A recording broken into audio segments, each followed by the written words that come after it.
So, this is my interview with the intervention specialist and school psychologist. The intervention specialist I chose to talk to is Carly Neer. She works at Austintown Middle School and she is an intervention specialist for seventh graders there. So, I asked her what her role in the process of assessing students is. And she said that her role is to collect data through the duration of the student's IEP. She said within the first couple weeks of school that she collects baseline data on each student that aligns with their IEP goals to see what level the students are at with each of their goals. She then amends IEPs and updates or creates new goals and objectives before their IEP is due based on how well that they master their goals. I also asked how she works alongside her school psychologist. She told me that there are only 2 psychologists for the entire middle school, so she doesn't get to work with them very often. They used to meet up in person pre-COVID, but they don't get to anymore. So now they send Google Forms.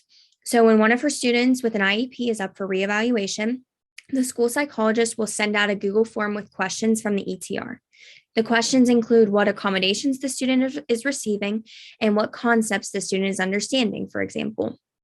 Mrs. Neer then presents her data to the school psychologist to give her a better understanding of the student's achievement since she works with them the most. I also asked her what the most challenging part about assessing students is. She said that the most challenging part for her is knowing that some of her students are just not great test takers. They feel like they're being watched, and she thinks it's unfair to judge them off of one day or assessment. However, she knows some testing is inevitable. I also asked the most rewarding part about assessing students. So she said the most rewarding part is when she sees growth in her students. She feels like she is actually making a difference and the students are listening and applying what she's teaching. She loves giving her students an assessment and watching them work hard on it. The school psychologist I chose to talk to is Jessica Sheets. She is a school psychologist for Austintown Intermediate School, and she works for the Educational Service Center of Eastern Ohio. So I also asked her role in the process of assessing students. So she said she is in charge of creating the plan for the student's evaluation, as well as carrying out many of the assessments. She helps during the intervention process by meeting and recommending appropriate interventions tailored to the student's area of need. Once they are referred for a special education evaluation, she then meets with teachers, parents, and administration to get a proper plan in place for them.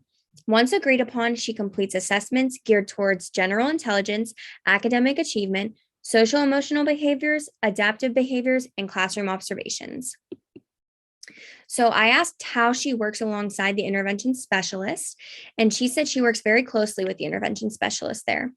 Once a student is identified with an IEP, she makes sure that the goals, accommodations, and modifications are aligned to the needs outlined in the ETR. She also helps with interventions when they don't appear to be helping a student's ability in areas and behavioral issues arise. I asked her what the most challenging part about assessing students is, and she said that before COVID, her concern was making sure to touch on all areas that may be a concern. Now, with COVID, her main concern is knowing if below average results are due to a disability or a lack of school during the pandemic. So due to remote learning, there's a question of fidelity of the work the students completed while remote. I also asked what the most rewarding part about assessing students is.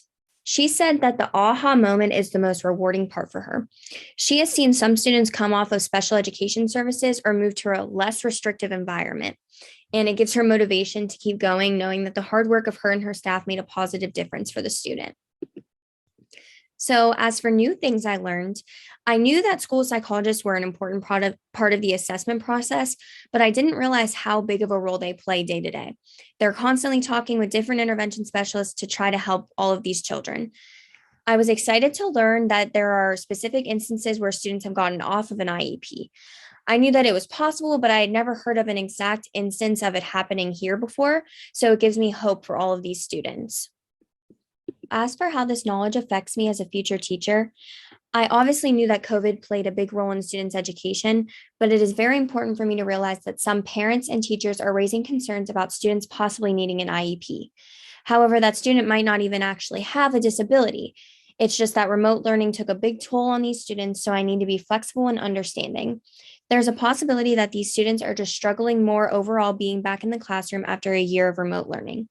I will be in the field and having my own classroom soon, so I definitely need to pay attention to the external factors that may be influencing the students' behaviors and academic issues. This can cause problems for students in the future, so I definitely need to be aware of it.